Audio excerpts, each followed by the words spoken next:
Hello friends, welcome to our channel math for quiz मतो। और आज हम लोग आपके लिए एक और वीडियो लेके आए, जिसमें हम लोग पढ़ने वाले इंजीनियरिंग मैथमेटिक्स 3 के कुछ पीवाईक्यू के क्वेश्चंस।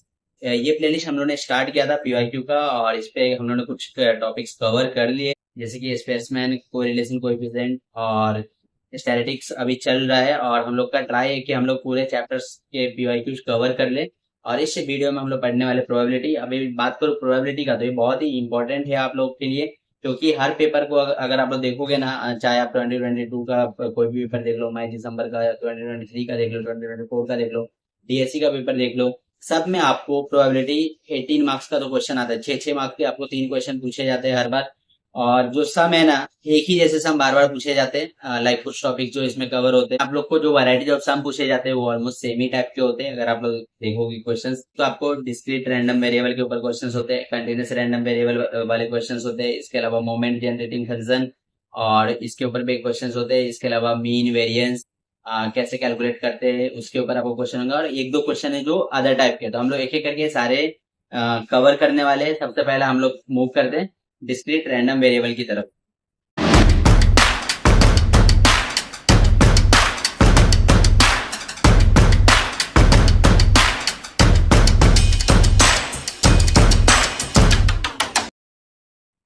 तो फ्रेंड्स, ये जो क्वेश्चन आप लोग स्क्रीन पे देख पा रहे हो, ये बहुत ही इंपॉर्टेंट क्वेश्चन है। और मुझे याद है जब मैं भी इंजीनियरिंग कर रहा था, तो ये तो इंजीनियरिंग मैथमेटिक्स में तो ये क्वेश्चन आता था। इसके साथ साथ artificial intelligence and data science में, या फिर मैंने ना ऑनर्स में भी दिया था artificial intelligence and machine learning, या एमएल। तो उसमें भी है ना, मैथ्स वाले पार्ट में क्वेश्चन बार बार मुझे दिख जाता था, और बहुत ही ईजी है। आप लोग भी करोगे तो आपको समझेगा। तो कभी भी आपको डिस्क्रीट रैंडम वेरिएबल के ऊपर क्वेश्चन आएगा तो कैसे करना है देखते हैं। हम लोग को ऐसा क्या होगा कि हम लोग को इवेंट एक्स दिया रहेगा और उसमें उसकी प्रोबेबिलिटी की वैल्यू दी हुई रहेगी, लेकिन वो डायरेक्टली नहीं दिया रहेगा, के फॉर्म में दिया रहेगा। तो हम लोग को पहले वैल्यू कैलकुलेट करेंगे, फिर हम लोग को जो क्वेश्चन में मतलब के कैलकुलेट करेंगे, के से हम लोग को ये सारे वैल्यूज मिलेंगे, फिर हम लोग ये प्रोबेबिलिटी कैलकुलेट करेंगे। अभी इसके लिए आपको कुछ चीजें पता होनी चाहिए। क्या पता होना चाहिए? सबसे पहला तो प्रोबेबिलिटी ऑफ एक्स, जो सारे इवेंट का मतलब प्रोबेबिलिटी ऑफ एक्स है ना, वो हमेशा ग्रेटर देन इक्वल टू 0 होता है। तो ये आपको पता होना चाहिए, मतलब ये कभी भी नेगेटिव नहीं हो सकता। और इसके साथ साथ आपका जो प्रोबेबिलिटी ऑफ सारे इवेंट का प्रोबेबिलिटी का सम अगर हम लोग लेंगे ना, तो हमेशा 1 होता है। हम लोगों ने प्रोबेबिलिटी में पढ़ा है कि प्रोबेबिलिटी कहाँ से कहाँ तक होता है। प्रोबेबिलिटी होता है 0 से लेके 1 के बीच में। तो इसलिए जब हम लोग सबको ऐड कर देंगे तो ये हमारा 1 होता है। तो वही हम लोग यहाँ पे यूज करने वाले। तो हम लोग क्या करेंगे, हम लोग को पता है कि प्रोबेबिलिटी ऑफ पूरे इवेंट को मिला के जो है 1 होता है। तो हम लोग इसलिए क्या करेंगे, probability of x equal to 0 plus probability of x equal to 1 plus probability of x equal to 2 plus probability of x equal to 3 plus probability of x equal to 4 plus probability of x equal to 5 plus probability of x equal to 6। ठीक है। तो ये हम लोग, तो इन सबको add करके हमारा कितना मिलेगा, 1 मिलेगा। तो अभी हम लोग देखते हैं, यहाँ पे इसकी वैल्यू क्या है, हम लोग को के दिया है। के हो जाएगा, ये हो जाएगा 3k, देन 5k, फिर 7k, 9k, 11k and then 13k। ठीक है। तो इन सबको ऐड करके हमारा 1 आना चाहिए। अभी हम लोग ऐड करते हैं, तो 1 3 4 5 कितना हो जाएगा, 9 7 16 9 25, और 11 कितना हो जाएगा 36, और 13 कितना हो जाएगा 49। तो हो जाएगा 49k इक्वल टू 1। तो के का वैल्यू क्या हो जाएगा, 1/49। ठीक है। तो यहाँ से हम लोग के का वैल्यू मिला, मतलब हम लोग इसको यहाँ पे अगर हम लोग सब्स्टिट्यूट करेंगे तो हम लोग को क्या मिलेगा, यहाँ पे 1/49। ये मैं इसलिए लिख रहा था ताकि हम लोग को बाद में जब हम लोग प्रोबेबिलिटी कैलकुलेट करेंगे तो हमारे पास वैल्यू लेना आसान हो जाएगा, वहां पे हम लोग को सॉल्व करने की जरूरत नहीं पड़ेगी। सिमिलरली यहाँ पे क्या हो जाएगा, 3/49, ये क्या हो जाएगा 5/49, ये क्या हो जाएगा 7/49। हम लोग सिंपली क्या करें, कैसे मल्टीप्लाई कर दे रहे हैं। हाँ, इसको काट के आप 1/7 मत कर देना, तो खाली पकड़ आपका जो है ना, ये कैलकुलेशन का पार्ट थोड़ा सा लेंदी हो जाएगा। इसके लिए ये हो जाएगा 9/49, ये हो जाएगा 11/49, और ये हो जाएगा 13/49। ठीक है। तो सबसे पहला चीज तो हम लोगों ने फाइंड कर लिया कि हम लोग को क्वेश्चन में बोला था। अभी हम लोग क्या निकालेंगे, probability of x is less than equal to 4। X is less than equal to 4 मतलब मैं ऐसा बोलूं कि हम लोग को probability of x equal to 0 निकालना पड़ेगा, plus probability of x equal to 1 निकालना पड़ेगा, plus probability of x equal to 2 निकालना पड़ेगा, plus probability of x equal to 3 निकालना पड़ेगा। मैं 4 क्यों नहीं ले रहा हूँ, क्योंकि 4 से छोटा वाला है, 4 से छोटा, इसलिए हम लोग 3 तक लेंगे। तो 0 वाले का कितना है, 1/49, तो हो जाएगा 1/49।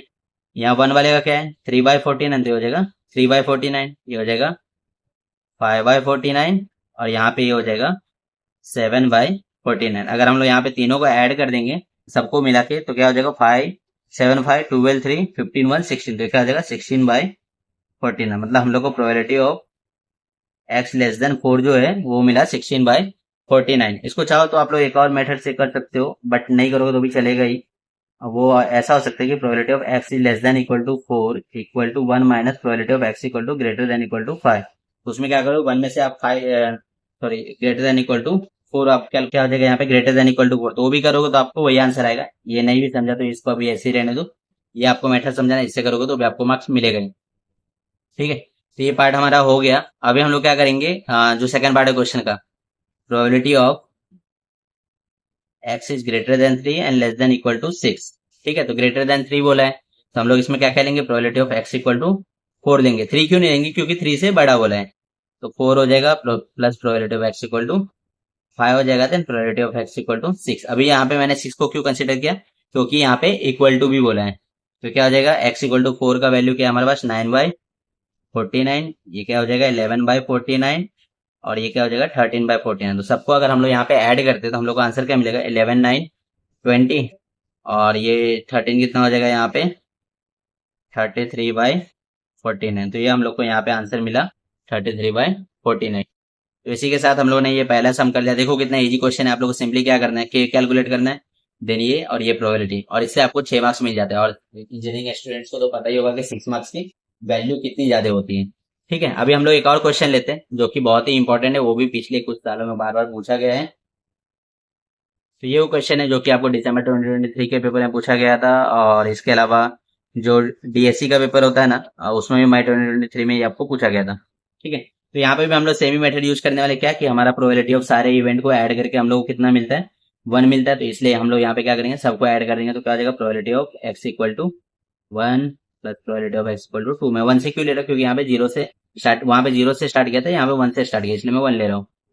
x equal to 2 plus probability of x equal to 3 plus probability of x equal to 4 plus probability of x equal to 5 plus probability of x equal to 6 and then probability of x equal to 7। इन सबको add करके कितना आना चाहिए 1 आना चाहिए।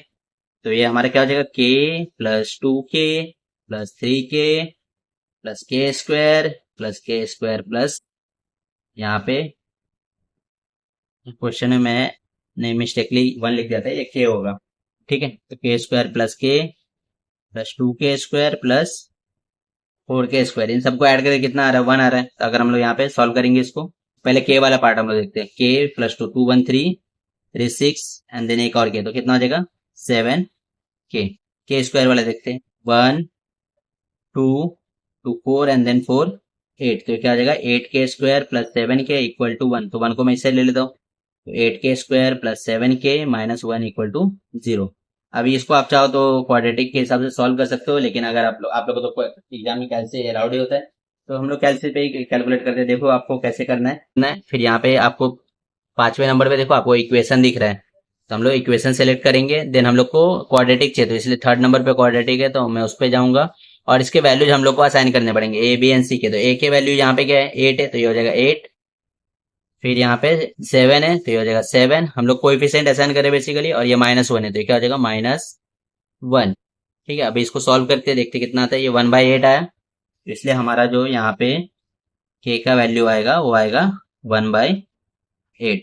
ठीक है, यहाँ से हम लोग के मिल गया, अभी हम लोग टेबल का वैल्यू फाइंड कर लेते हैं के को यूज करके। तो यहाँ पे के का वैल्यू क्या है 1/8 है ना, तो यहाँ पे के है तो कितना हो जाएगा 1/8, ये 2k है तो क्या हो जाएगा 2/8, 3k 3/8, के स्क्वायर तो क्या हो जाएगा 1/8 का स्क्वायर तो 1/64, यहाँ पे क्या हो जाएगा के स्क्वायर प्लस के है ना, तो मतलब 1/8 का स्क्वायर प्लस के क्या है 1/8, तो क्या हो जाएगा 1/64 प्लस 1/8। इसको अगर हम लोग यहाँ पे सॉल्व करेंगे तो ये कितना होगा एलसीएम के लिए, तो ये 1 प्लस 8/64 जो कि क्या हो जाएगा हमारा 9/64।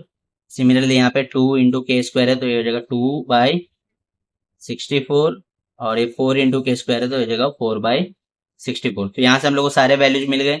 और एक चीज अगर आपको पता करना होगा ना कि मैंने जो वैल्यूज कैलकुलेट किए वो राइट है कि नहीं, तो ये दोनों क्वेश्चन में आप पता कर सकते हो। लाइक पिछले क्वेश्चन में देखो हम लोग को जो भी वैल्यू मिले थे ना, उसका न्यूमरेटर को अगर आप लोग सबको ऐड करते ना, मैं अभी आपको दिखाता हूँ, ये देखो यहाँ पे न्यूमरेटर में सबको ऐड करूंगा ना 1 3 5 7 9 11 एंड 13, तो मुझे 49 ही मिलेगा। तो अगर ये मिल रहा है ना, मतलब हम लोगों ने वो राइट किया है। तो यहाँ पे अगर आप लोग देखोगे इसी तरीके से, यहाँ पे तो डिनोमीटर खैर हम लोगों ने 8 रखा है, अगर इसको 64 में कन्वर्ट करूंगा ना, तो जो वैल्यू जो ऊपर के आएंगे सब मिला के 64 आएगा। ये बस आपके कंफर्मेशन के लिए, ताकि आपको ऐसा ना लगे कि एग्जाम में मैं रॉन्ग कर रहा हूँ राइट कर रहा हूँ, वो आपको पता होना चाहिए। ठीक है, अभी हम लोग क्वेश्चन की तरफ मूव करते हैं। तो सबसे पहले तो 2023 में जो पेपर क्वेश्चन पूछा गया था दिसंबर में, उसमें हम लोग को probability of x less than 5 and greater than 5 पूछा था। और जो डीएससी को पूछा था, तो उसमें एक तो के पूछा था और एक x is greater than equal to 4 पूछा था। तो हम लोग एक एक करके तीनों कैलकुलेट करेंगे। सबसे पहले probability of x less than 5। Less than 5 मतलब कौन कौन सा चाहिए, तो probability of x equal to 1 plus probability of x equal to 2 plus probability of x equal to 3 और एक लास्ट में probability of x equal to 4। तो ये चारों वैल्यूज को हम लोग को ऐड कर देंगे। 1 का क्या है 1/8, एक्स इक्वल टू 2 का क्या है 2/8, एक्स इक्वल टू 3 का क्या है 3/8, देन 4 का क्या है 1/64। तो सबसे पहले हम लोग को डिनोमिनेटर सेम करना पड़ेगा, तो उसके लिए यहाँ पे 64 हो जाएगा। 8 8 जा 64, तो क्या जाएगा 1 8 जा 8। सिमिलरली 2 8 जा 16, 3 8 जा 24 प्लस 1, तो क्या हो जाएगा यहाँ पे सबको अगर हम ऐड करते हैं 16 8 24 24 24 हो जाएगा 49, और ये हो जाएगा हमारा 1 सॉरी 48, और ये हो जाएगा हमारा 1, तो कितना हो जाएगा 49/64। तो ये हम लोग को पहला प्रोबेबिलिटी का आंसर मिला एक्स लेस देन 5 का 49/64। ठीक है, अभी हम लोग देखते हैं probability of x greater than equal to 5। Greater than equal to 5 में कौन कौन है, एक तो probability of x equal to 6 है and then probability of x equal to 7 है। तो दोनों को हम लोग क्या करेंगे ऐड कर देंगे। तो 6 वाले का आंसर कितना है यहाँ पे 2/64, तो 2/64 प्लस 4/64 कितना जाएगा 24। यहाँ पे 64 64 नीचे से हम डायरेक्टली ऐड कर देंगे। 6/64 क्या जाएगा 2 3 जा और ये 32 जा, तो कितना है हम लोग को 3/32। अभी जो ये डीएससी में पूछा गया था उसमें क्या पूछा था, probability of x greater than equal to 4, मतलब हम लोग को probability of x equal to 4 भी कंसिडर करना पड़ा क्यों, क्योंकि यहाँ पे ग्रेटर देन इक्वल टू भी बोला है, प्लस उसके आगे वाले तो x equal to 5 plus probability of x equal to 6 and then probability of x equal to 7। सबको हम लोग ऐड कर देंगे 4 से लेके, तो 1/64, 9/64, 2/64 एंड देन 4/64। सबको ऐड करेंगे क्या आएगा 9 1 10 2 12 4 16/64। तो ये हम लोग को यहाँ पे आंसर मिला x greater than equal to 4 का। आई होप आपको ये सब समझा, और इसी लेक्चर में इतना ही। हम लोगों ने जो दोनों क्वेश्चन किए, दोनों ही बहुत ही इंपॉर्टेंट क्वेश्चन है, आप जरूर करके जाना। 6 मार्क्स आपके हाथ में ही रहेंगे और बहुत ही इजी क्वेश्चन भी। आई होप आपको ये वीडियो समझा, और अगर ये प्लेलिस्ट आपके एग्जाम प्रिपरेशन में हेल्प कर रहा है तो प्लीज वीडियो को लाइक करना, चैनल सब्सक्राइब करना और अपने फ्रेंड के साथ भी जरूर शेयर करना।